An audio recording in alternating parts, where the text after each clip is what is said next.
Hello दोस्तों, स्वागत है आपका हमारे चैनल मिशन मैथमेटिक्स में। और जैसा कि मैंने पिछली वीडियो में आप लोगों को ये 12th क्लास में कौन कौन से चैप्टर हैं और उसके बारे में बताया था, और मैं बोला था कि आने वाली वीडियो में मैं आपको डिटर्मिनेंट के बारे में पढ़ाऊंगा। तो आज मैं इस वीडियो में आपको डिटर्मिनेंट पढ़ाऊंगा, जिसमें ये मैंने सबका डेफिनेशन पहले से ही लिख रखा है, ताकि आपका ज़्यादा समय ना लगे, इसलिए मैं ये लिख लिया हूं। पहले ये डिटर्मिनेंट है। डिटर्मिनेंट का डेफिनेशन क्या लिखा है? द नंबर्स, अगर ये कोई ऐसा नंबर है which is written in the form of a x y b, अगर कोई ये नंबर हमारा ए बी और एक्स वाई कोई नंबर है, अगर उसको इस फॉर्म में हम अगर लिखते हैं तो इस सिंबल को क्या बोलते हैं? डिटर्मिनेंट बोलते हैं। और इसको इट इज डिनोटेड बाय, इसको किससे? डेल्टा और कैपिटल डी से डिनोट करते हैं। जहां पे हमारा ये a b x x y ये क्या है?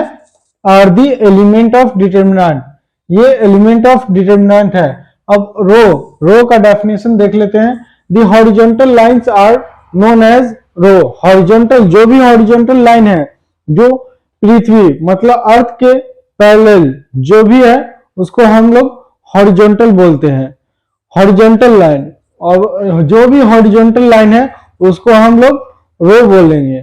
और पैरेलल किसको बोलेंगे? सॉरी, कॉलम किसको बोलेंगे? अगर कोई वर्टिकल लाइन है जो पृथ्वी के मतलब अर्थ के परपेंडिकुलर है उसको हम लोग क्या बोलेंगे? Vertical lines. तो क्या है? Vertical lines are known as column. Vertical lines को हम लोग कॉलम बोलते हैं। और फिर रो, अगर काफी सारे रो दिया हुआ है तो हम उसको डिनोट करते हैं, जैसे कि हमारा first row, second row and third row है। और इसी तरह कई सारे रो होंगे जिसको हम उसको डिनोट करते हैं R1, R2, R3।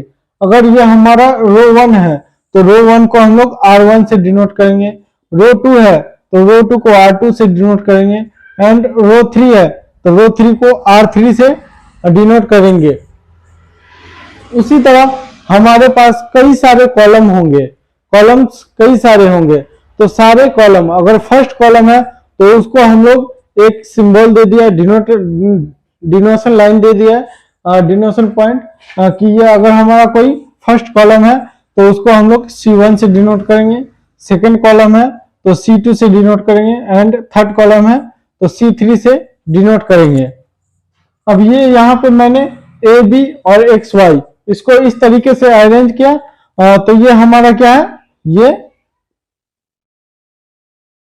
Second order determinant है। Second order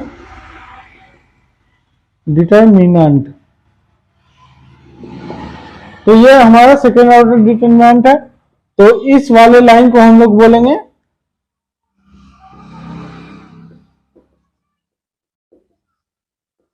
principal diagonal. ये वाले लाइन को हम लोग क्या बोलेंगे? Principal diagonal.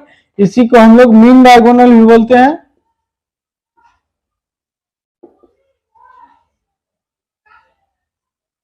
फिर इसी को हम लोग लीड डायगोनल भी बोलते हैं।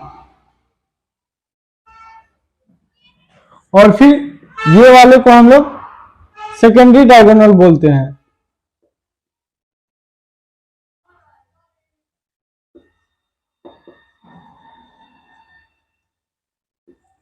तो ठीक है, ये अब इस डिटर्मिनेंट अगर कोई वैल्यू दिया हुआ है तो हम लोग डिटर्मिनेंट कैसे निकालते हैं?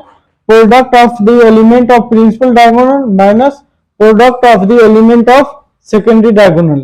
तो इसी को हम लोग, अब देखो इसका वैल्यू निकालना है तो a b minus x y. तो अब हम ये ए बी को क्या बोलेंगे? Product of the element of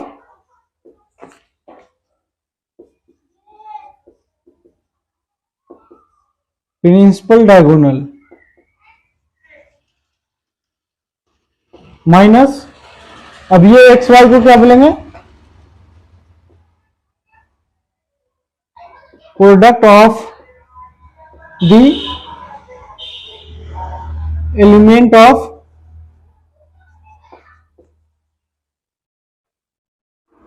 secondary diagonal. तो ये हमारा क्या है, सेकेंड ऑर्डर डिटरमिनेंट को निकालने का तरीका है। तो ये अपना क्वेश्चन है पहला 5 6 7 2 3 1 1 2 3। अब ये है, और मैंने साइन क्या बताया, plus minus plus minus plus minus plus minus plus, ये साइन है। इस साइन को हम लोग माइंड में रखते हुए सॉल्व करेंगे। अब क्या कर रहे हैं यहां पे,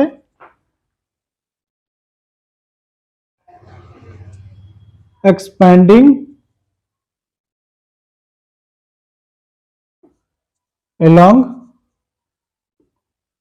फर्स्ट रो, फर्स्ट रो के along एक्सपेंड करेंगे। तो फर्स्ट रो हमारा ये है, इसके along एक्सपेंड करेंगे। तो अब देखो यहां पे क्या है, एक्सपेंड करने का तरीका, अगर फर्स्ट रो के along एक्सपेंड कर रहे हैं तो यहाँ पे ये प्रोडक्ट, यहाँ पे क्या है, ये पहले 5 है तो अपन यहाँ पे 5 मल्टीप्लाई कर देंगे। अब इसको इस तरीके से ढक देंगे। तो हमारे पास ये अपना क्वेश्चन है, इसको क्या कर रहे हैं, expanding along first row, first row को रो के अलोंग एक्सपेंड कर रहे हैं।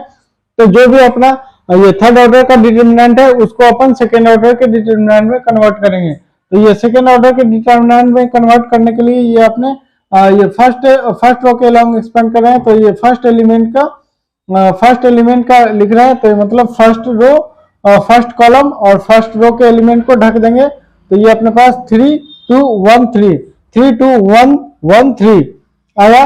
और फिर यहाँ पे अब ये इस वाले साइन को लिखेंगे तो माइनस, अब यहाँ पे सेकेंड है ये 6 तो 6 लिखेंगे। और फिर क्या है, ये फर्स्ट रो और सेकेंड कॉलम को ढक देंगे। तो यहाँ 2 1 1 3, तो यहाँ लिखेंगे 2 1 1 3।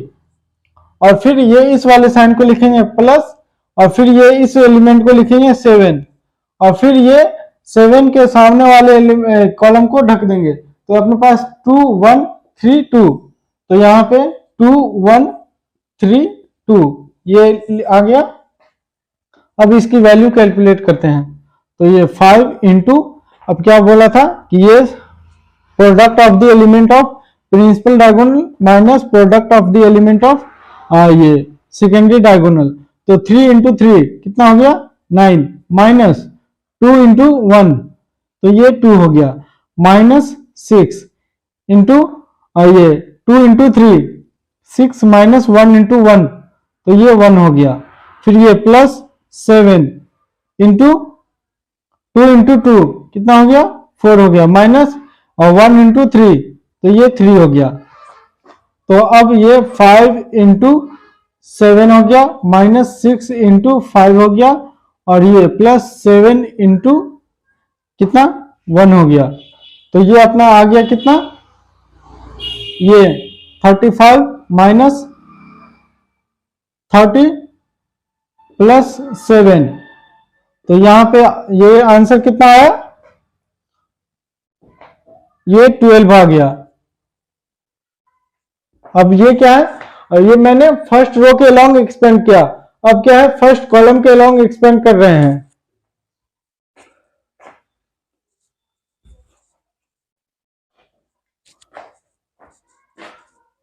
तो फिर अपन क्या करेंगे, ये थर्ड ऑर्डर के डिटरमिनेंट को कन्वर्ट करेंगे सेकेंड ऑर्डर के डिटरमिनेंट में, या आप बिना कन्वर्ट किए, अगर आपको प्रैक्टिस हो जाए तो आप बिना कन्वर्ट किए उसको उसके एलिमेंट को लिख सकते हो। कैसे, जैसे कि यह देखो, अब फर्स्ट रो के अलोंग तो एक्सपेंड कर दिया था, अब फर्स्ट कॉलम के अलोंग एक्सपेंड करेंगे। तो यहाँ पे प्लस है और यहाँ माइनस प्लस, इस वाले साइन को अपन ध्यान में रखेंगे। तो यहाँ पे ये फर्स्ट यहाँ लिख रहा एक्सपेंडिंग अलोंग फर्स्ट कॉलम, तो यहाँ पे